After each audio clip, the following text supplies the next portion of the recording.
It's the final day of the 15th BRICS Summit taking place at the Sandton Convention Centre in Johannesburg. Let's cross live to SABC News anchor Mfundo Mabalane, who is at that summit. A very good afternoon to you, Mfundo. Just take us through what's happened so far today. Good afternoon, Zinga. Quite a lot has happened thus far. We heard from all the BRICS member states as well as those who were invited guests there and have also spoken extensively.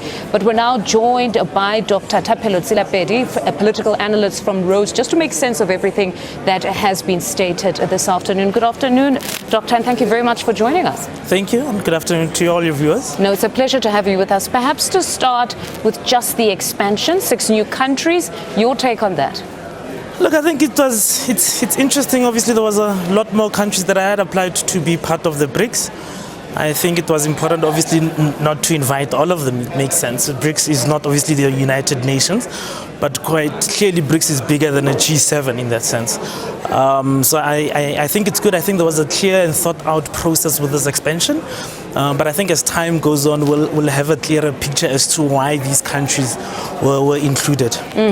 Let's perhaps be more granular and look at Saudi Arabia. Yeah. It's one of the world's leading oil producers. It also happens to be the BRICS bloc's largest trading partner in the Middle East. What do you think specifically of its inclusion?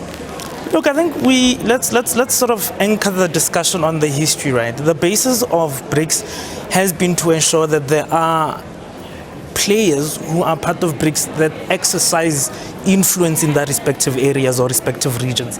And I think Saudi is a Middle Eastern power that's able to exercise that influence in that region. The same goes for South Africa, the same goes for Brazil. So I think to that extent, to get Saudi Arabia was a strategic move. Obviously, we'll see then how they manage the issue of the petrodollar, the discussions around ending that, and perhaps giving leeway to other countries' currencies to be able to buy oil. So I think there's going to be a lot more that we're going to see that moving forward. And then from a political lens, what is your take? Because if we look at Saudi Arabia, of late, it's been a country that has sought to be independent of any American interests. Yeah. One example being what we saw when they cut the oil production just when Joe Biden's administration had thought they had secured an increase. And then another example being them now restoring diplomatic ties with Iran, a US-sanctioned Iran. Yeah. What are we to make of that nexus? Look, I think when China interacts with a number of countries, it's coming with a value proposition.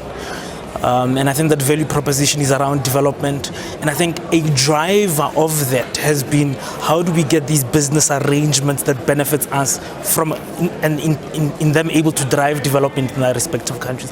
And I think given that discussion, there must have been a lot of horse trading or sort of negotiations behind the scenes before this announcement took place. Because then, like I said, how do you then deal with this issue of the petrodollar, at least with regard to the Saudi Arabia and the United States? But I think China does come with a value proposition, especially looking at the Belt and Road initiative that it has. And it was China that brokered the peace deal as well between Iran and Saudi Arabia. And then Iran right now is actually giving China oil at very discounted prices. Yes. You'll remember that China, I think one of the lessons that it's learned is that for you to develop, you can't only just look at internal mechanisms, your labor. You have to be able to relate with other countries. You have to open up your markets.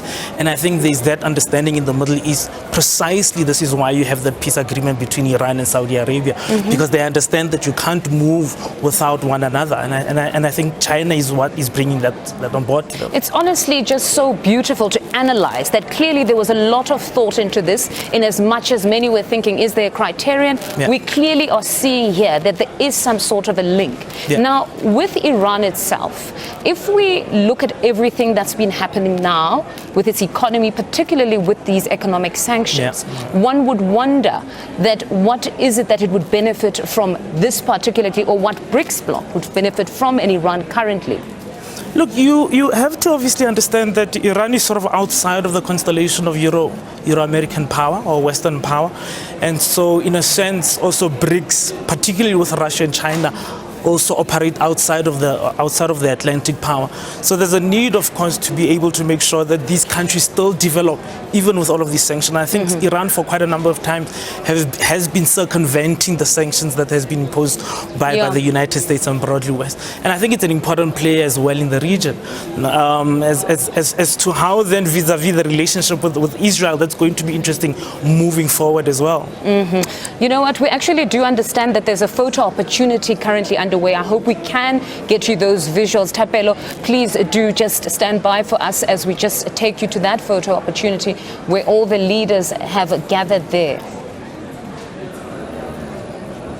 All right, we can actually see them there just making their way to the stage, and hopefully a number of our journalists will be able to capture that moment.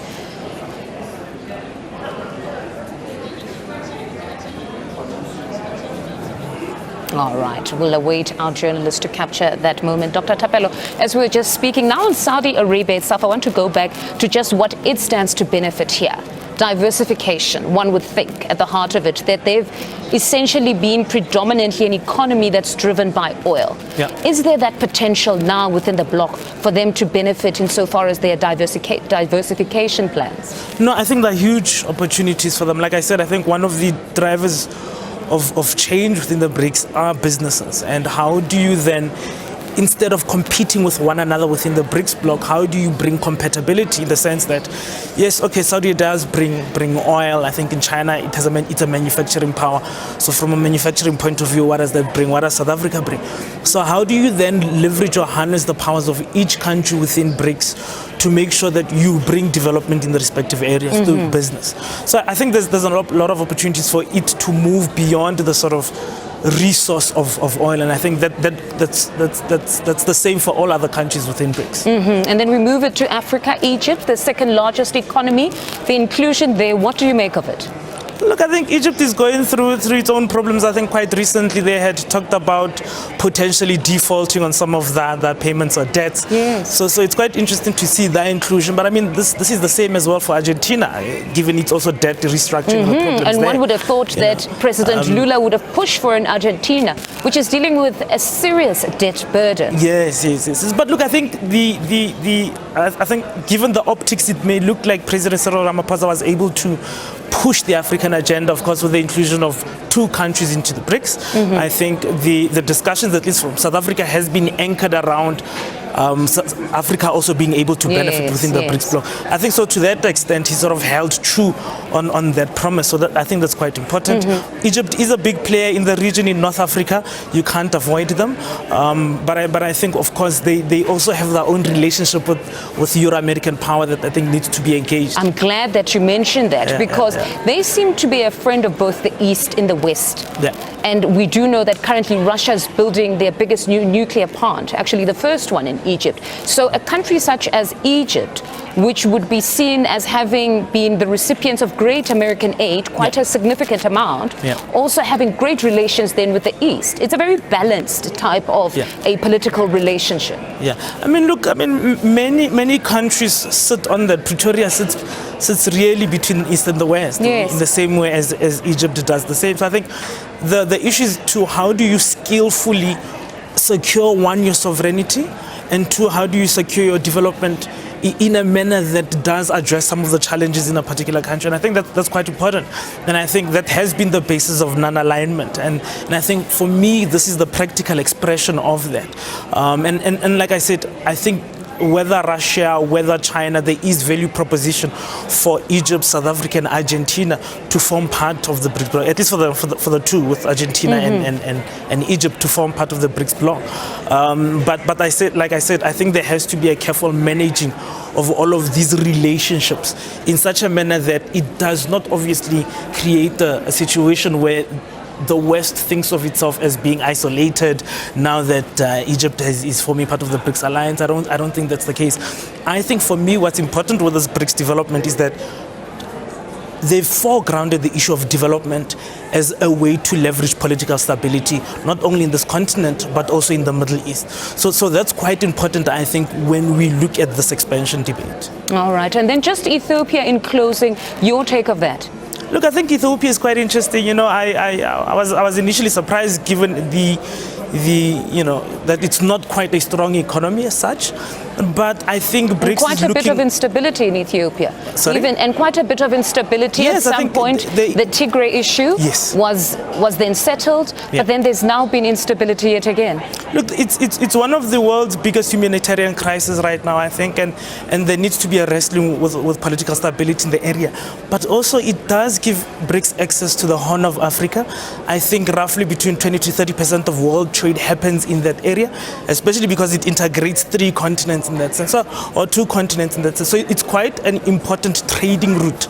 And I think with BRICS getting involved there, and I think that basically saying that, look, there has to be development here to secure political stability. So that's important. But if you may permit me, what's important is that it must not, of course, BRICS position itself as a counter to Euro-American power. Yes. That's not the case, given the many military bases of foreign powers in that area. So I think how they navigate that complexity of relationships would be key in moving forward for BRICS. Doctor, thank you very much for your insights this afternoon. That's Dr. Tselapedi speaking to us. He's a political analyst from Rhodes. It's back to you in studio, Nzinga.